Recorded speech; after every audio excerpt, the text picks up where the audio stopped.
दरअसल भारत में अमेरिका के राजदूत सर्जियो गोर ने टैरिफ समझौते का श्रेय राष्ट्रपति डोनाल्ड ट्रंप और प्रधानमंत्री नरेंद्र मोदी को दिया। उन्होंने कहा कि दोनों नेताओं के मजबूत व्यक्तिगत संबंधों की वजह से ये डील सफल हुई है।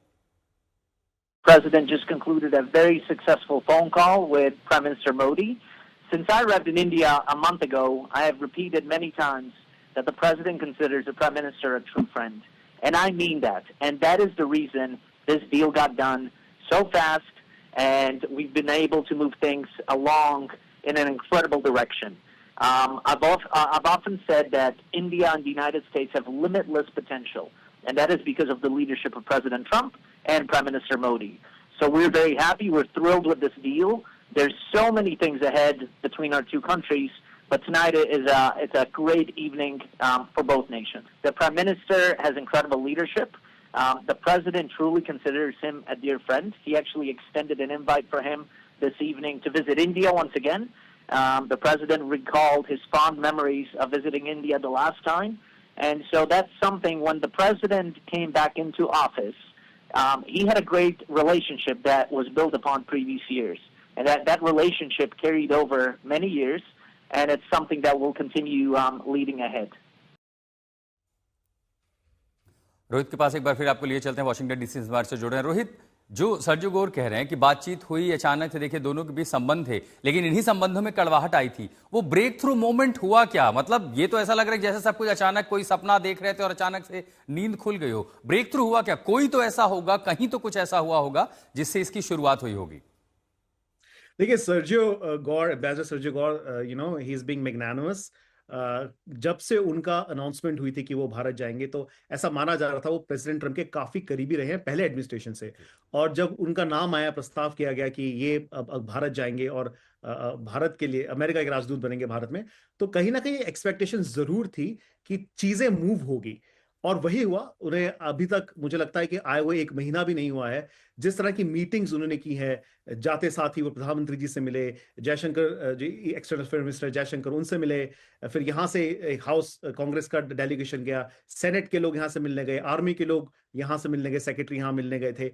तो मुझे लगता है बैक टू बैक जिस तरीके से उन्होंने बहुत जल्दी जल्दी चीजें की हैं, चीजें मूव की हैं। हमने देखा तुरंत एक कॉल करवा दिया गया था जयशंकर साहब को, रूबियो साहब का। जयशंकर साहब को न्योता आ गया अमेरिका आने का। तो कहीं ना कहीं मुझे लगता है इसमें कैटलिस्ट के तौर पे मुझे लगता है सर्जियो गोर का रोल बहुत बड़ा है। ऑब्वियसली वो यही कहेंगे कि राष्ट्रपति ट्रंप जो है उनकी लीडरशिप में ये है, उनके हिसाब से ये चीजें हुई हैं, लेकिन एक कैटलिस्ट थे, मुझे लगता है वो सर्जियो गोर थे। और दूसरा नाम मैं वो लूंगा, वो है, मुझे लगता है ऐसा, वो है एम्बेसडर विनय क्वात्रा जी का, जो भारत के राजदूत है अमेरिका में। आई थिंक उन्होंने भी ही वाज वेरी फोकस्ड। उन्हें पता था कि ये काम है, हमें ये काम सूझबूझ से करना है। जो आसपास की जो नॉइस थी, जो स्टेटमेंट्स आ रहे थे, जिस तरह की बातें कही जा रही थी, कभी रिएक्ट नहीं किया। शांति से, समझदारी से उन्होंने इस चीज को लिया। और ये मैं अपनी जानकारी से कह सकता हूं कि उनकी और सर्जियो गोर की जो दोस्ती रही है स्टार्टिंग सितंबर से लेके जब वो उनका नाम है, नामांकन हुआ, हमने देखा था किस तरह से सर्जियो गोर ने एम्बेसडर क्वात्रा को मारो लागो बुलाया था दिसंबर 31 के पहले, क्रिसमस के टाइम पे।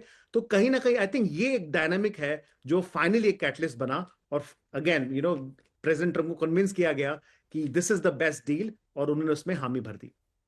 बहुत बहुत शुक्रिया रोहित शर्मा तमाम जानकारी के लिए। तो अमेरिका और भारत के बीच आखिरकार ट्रेड डील हो गई। अमेरिकी राष्ट्रपति डोनाल्ड ट्रंप ने इसका ऐलान किया, लेकिन इस ऐलान में एक और भी खास बात थी, क्योंकि जब डोनाल्ड ट्रंप ने ये कहा कि भारत के साथ बात बन गई है, वो इसलिए बनी क्योंकि बात बिगड़ी थी। दरअसल पाकिस्तान, ऑपरेशन सिंदूर, इन सब घटनाक्रम के बाद अचानक से जो रिश्तों में कड़वाहट आई थी, उन कड़वाहट के बीच इंतजार था कि आखिर बात बनेगी कब। वो भी इसलिए क्योंकि रूस से तेल के खरीद के मुद्दे पर अमेरिका ने भारत पर टैरिफ लगाया, 25% का पीनल टैरिफ लगाया, यानी 50% का टैरिफ, जिसके चलते भारत का एक बड़ा बाजार। लेकिन अब जब राहत मिली है तो देखिए भारत कैसे ट्रंप का सबसे पसंदीदा देश बन गया। इंडोनेशिया पर 19% का टैरिफ है, वियतनाम पर 20% का टैरिफ है, बांग्लादेश पर 20% का टैरिफ है, और तो और चीन पर 34% का टैरिफ है। और इसीलिए भारत का जो टैरिफ था 50%, वो सीधे घट के आता है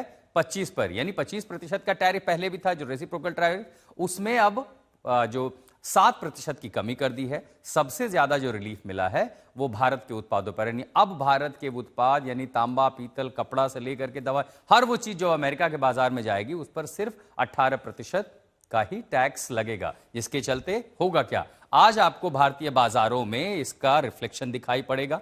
भारतीय बाजार जो लगातार अमेरिका के पेनल एक्शन के बाद जो लगातार नुकसान झेल रहे थे और एक झटका लगा था, संभवतः बाजार अब उससे उबर के आ गए। ये देखिए, भारत पर सबसे कम टैरिफ दर। अब सोचिए कहां 50% का टैरिफ और कहां आप सीधा। तो भारत पर 18%, इंडोनेशिया पर आप देखिए 19%, वियतनाम पर 20%, बांग्लादेश पर 20%, चीन पर 34% टैक्स है। यह राहत मिलने के बाद अब भारत के जो व्यापारी हैं, जो एक्सपोर्ट मार्केट पर असर पड़ा था, वो रिकवरी में बहुत आसानी होगा। अब देखिए कि ट्रंप देशेकर रिफॉर्म एक्सप्रेस में क्या है, 12.75 लाख तक टैक्स फ्री जीएसटी सरल बीमा में ये हुआ है। और कूटनीति में ईयू, यूके, ओमान, न्यूजीलैंड के साथ एफटीए साइन हुआ है।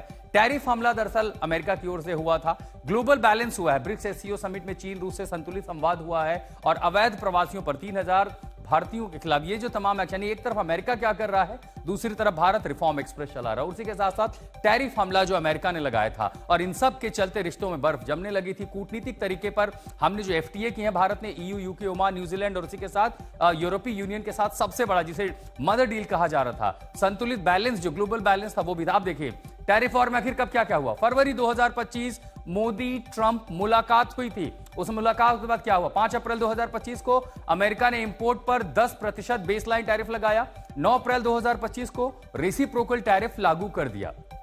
ये अमेरिका ने जो कदम उठाए थे, भारत को 26% टैरिफ का सामना करना पड़ा था जब अमेरिका ने यह कार्रवाई शुरू की थी। उसके बाद 9 अप्रैल 2025 को ट्रंप ने टैरिफ पर 90 दिन के लिए रोक लगा दी थी। उस समय लगा कि बातचीत होगी, संभवतः ये और नीचे आएगा, लेकिन अमेरिकी उपराष्ट्रपति जेडी वैंस भारत आए थे, आपको याद है, 21 अप्रैल 2025। उसके बाद 23 अप्रैल 2025 को 90 दिन के रोड मैप पर औपचारिक वार्ता हुई कि इससे सुलझा लिया जाएगा, टैरिफ की बात आगे रुक जाएगी। उसके बाद ट्रंप ने पेनल्टी के साथ साथ 25% टैरिफ का ऐलान कर दिया था। रूस से तेल खरीद के मुद्दे पर ट्रंप ने एक्स्ट्रा 25% टैरिफ, यानी भारत पर कुल 50% टैरिफ लगाया। 2 फरवरी 2026 ट्रंप ने 50% से टैरिफ घटाकर 18% कर दिया।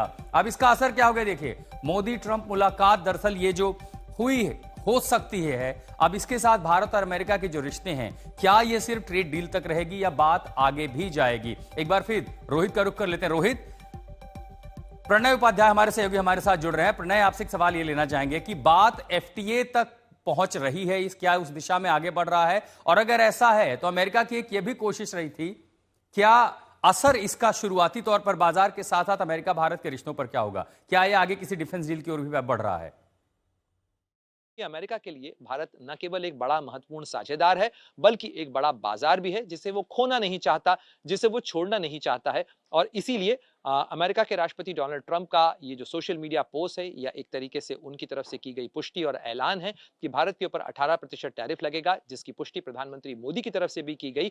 उसके अंदर कूटनीति में अगर आप देखें तो भारत की तरफ से एक और फॉर्मूला लगाया गया, और वो था कि सहमतियों को बढ़ाया जाए, असहमतियों को कम किया जाए। यानी राष्ट्रपति डोनाल्ड ट्रंप की तरफ से जो भी नकारात्मक बातें की जाती रहीं, उन नकारात्मक बातों को लीडरशिप के लेवल पे या किसी जो नेतृत्व का स्तर है उसकी तरफ से कोई जवाब नहीं दिया गया, लेकिन तथ्यों के आधार पर अमेरिका को आईना भी दिखाया जाता रहा।